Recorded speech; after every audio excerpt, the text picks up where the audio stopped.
Hello friends, আমি কল্পনা। হারানো টেস্টে আপনাদের সবাইকে স্বাগত জানাই। আজকে আমি বানাবো চিকেন দিয়ে বাঁধাকপির পকোড়া। আপনারা অনেকেই অনেক রকমভাবে বাঁধাকপির পকোড়া বানিয়ে খেয়েছেন, কিন্তু এইরকমভাবে একবার চিকেন দিয়ে বাঁধাকপির পকোড়া বানিয়ে খাবেন। এতটাই টেস্টি হয় যে খেতে আপনারা এর স্বাদ কখনোই ভুলতে পারবেন না। এই দেখুন, প্রথমেই আমি এখানে একটা গামলার মধ্যে নিয়ে নিয়েছি বাঁধাকপি কুচি। আমি এখানে একটা ছোট বাঁধাকপির অর্ধেক বাঁধাকপিকে এরকম ছোট ছোট সরু সরু করে কুচিয়ে নিয়েছি। ভালো করে ধুয়ে নিয়েছি বাঁধাকপিটাকে। আপনারাও এরকমভাবে বাঁধাকপি কেটে নেবেন। এবার আমি বাঁধাকপিটার মধ্যে দিয়ে দেব বেসন। আমি এখানে 2 চামচ বেসন দিলাম। এবারে দেব এর মধ্যে চালের গুঁড়ো। চালের গুঁড়োটাও আমি এখানে 2 চামচ দেব। এতে করে পকোড়াটা খেতে মুচমুচে হবে, তাই চালের গুঁড়ো আমি এখানে দিলাম। এবারে এর মধ্যে দিয়ে দেব 1 চামচ কর্নফ্লাওয়ার, 1 চামচ আদা রসুনের পেস্ট দিলাম, আর 2টো কাঁচা লঙ্কাকে এরকম ছোট ছোট কুচি করে নিয়েছি, সেটাও আমি এখানে দিয়ে দিলাম। আর দিলাম একটা বড় সাইজের পেঁয়াজ কুচি। একটা পেঁয়াজকে আমি এরকম ছোট ছোট টুকরো করে কেটে নিয়েছি, সেই পেঁয়াজ কুচিটাও আমি এখানে অ্যাড করলাম। এবার এর মধ্যে দিয়ে দিলাম 100 গ্রাম মতো চিকেন কিমা। আমি বাজার থেকে চিকেনটাকে কিমা করে এনেছি। আপনাদের কাছে চিকেন কিমা না থাকলে মিক্সচারে চিকেনের সলিড পিসকেও গ্রাইন্ড করে নেবেন, সুন্দরভাবে চিকেন কিমা হয়ে যাবে। এবারে দিয়ে দিলাম এর মধ্যে 1/2 চামচ ধনের গুঁড়ো, 1/2 চামচ জিরের গুঁড়ো, আর দিলাম 1/2 চামচ হলুদের গুঁড়ো। এখানে আমি 1/2 চামচ লঙ্কার গুঁড়োও দিলাম। ঝালটা আপনারা আপনাদের টেস্ট অনুযায়ী কম কিংবা বেশি করে দেবেন। আর দিয়ে দিলাম স্বাদ মতো লবণও। পকোড়াটা ক্রিস্পি হওয়ার জন্য আমি এখানে অ্যাড করলাম 2 চিমটি বেকিং সোডা। আর দিয়ে দেব অল্প একটু গরম মশলার গুঁড়ো। আপনারা এই গরম মশলার জায়গায় চিকেন কারি মশলাও অ্যাড করতে পারেন।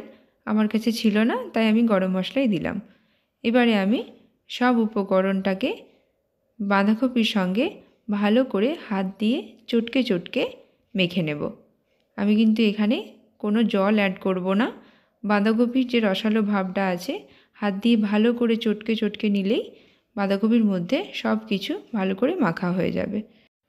এইরকমভাবে হাত দিয়ে চেপে চেপে বাঁধাকপির সঙ্গে সব উপকরণগুলোকে আমি খুব সুন্দরভাবে মেখে ফেলব।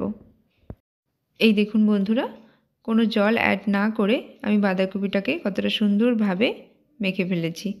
এই দেখুন, এইবারে আমি এই মিশ্রণটাকে ঢাকা দিয়ে 15 মিনিটের মতো রেস্টে রেখে দেব। এতে করে চিকেন আর বাঁধাকপির মধ্যে সব মশলার ফ্লেভারটা খুব সুন্দরভাবে ঢুকে যাবে, আর পকোড়াটাও খেতে দারুণ টেস্টি হবে। 15 মিনিট পর গ্যাসের মধ্যে কড়া বসিয়ে বেশ কিছুটা পরিমাণে আমি এখানে সাদা তেল দিয়ে দিয়েছি। যেহেতু আমি পকোড়া ভাজবো, তাই একটু বেশি পরিমাণেই তেল লাগবে। এবারে তেলটাকে আমি খুব সুন্দরভাবে গরম করে নেব। তেলটাকে ভালো করে গরম করে নিতে হবে, না হলে পকোড়া দেওয়ার সঙ্গে সঙ্গেই কড়াতে জড়িয়ে যাবে। তেলটা আমার খুব ভালো করে গরম হয়ে গেছে। এবারে আমি এর মধ্যে পকোড়াগুলো দিয়ে দিচ্ছি। আমি এরকম ছোট ছোট আকারে পকোড়াগুলোকে ভেজে নিচ্ছি। আপনারা চাইলে বড় বড় করেও পকোড়াগুলো ভাজতে পারেন। এবারে পকোড়াগুলোকে আমি মিডিয়াম ফ্লেমে উল্টে পাল্টে ভালো করে খুব সুন্দর করে ভেজে নেব। খুব বেশি হাই ফ্লেমে দিয়ে ভাজবো না, তাহলে পকোড়াগুলোর ভেতরটা কাঁচা রয়ে যাবে আর বাইরেটা ভাজা হয়ে যাবে, তখন পকোড়াটা খেতে কিন্তু ভালো লাগবে না। তাই মিডিয়াম ফ্লেমে একটু সময় নিয়ে ভালো করে আমি লালচে বাদামি করে পকোড়াগুলোকে ভেজে নেব। এই দেখুন বন্ধুরা, এই পকোড়াগুলো আমার খুব সুন্দরভাবে ভাজা হয়ে গেছে। এবারে আমি ছান্তার সাহায্যে ভালো করে তেলটা ছেঁকে নিয়ে পকোড়াগুলোকে একটা পাত্রে তুলে রেখে দেব।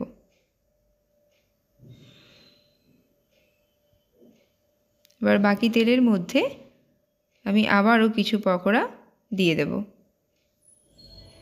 দিয়ে ঠিক একই রকমভাবে মিডিয়াম ফ্লেমে সুন্দর লালচে বাদামি করে এই পকোড়াগুলোকেও ভেজে নেব। এই রকমভাবে চিকেন দিয়ে বাঁধাকপির পকোড়া আপনারাও বাড়িতে বানিয়ে খাবেন, দারুণ টেস্টি হয় খেতে। একবার বানালে বারবার এইভাবেই বানাতে ইচ্ছে করবে পকোড়া। তো দেখুন বন্ধুরা, আমার এইবারের পকোড়াগুলো খুব সুন্দরভাবে ভাজা হয়ে গেছে। আমি এই পকোড়াগুলোকেও একটা পাত্রে তুলে রেখে দিচ্ছি।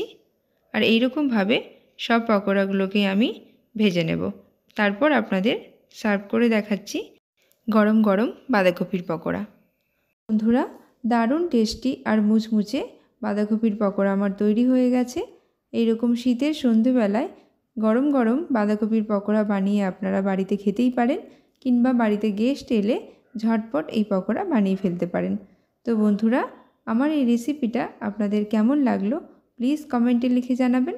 আর ভালো লাগলে একটা লাইক করে দেবেন। আর আরও নতুন নতুন রেসিপি পাওয়ার জন্য আমার চ্যানেলটাকে সাবস্ক্রাইব করে নেবেন।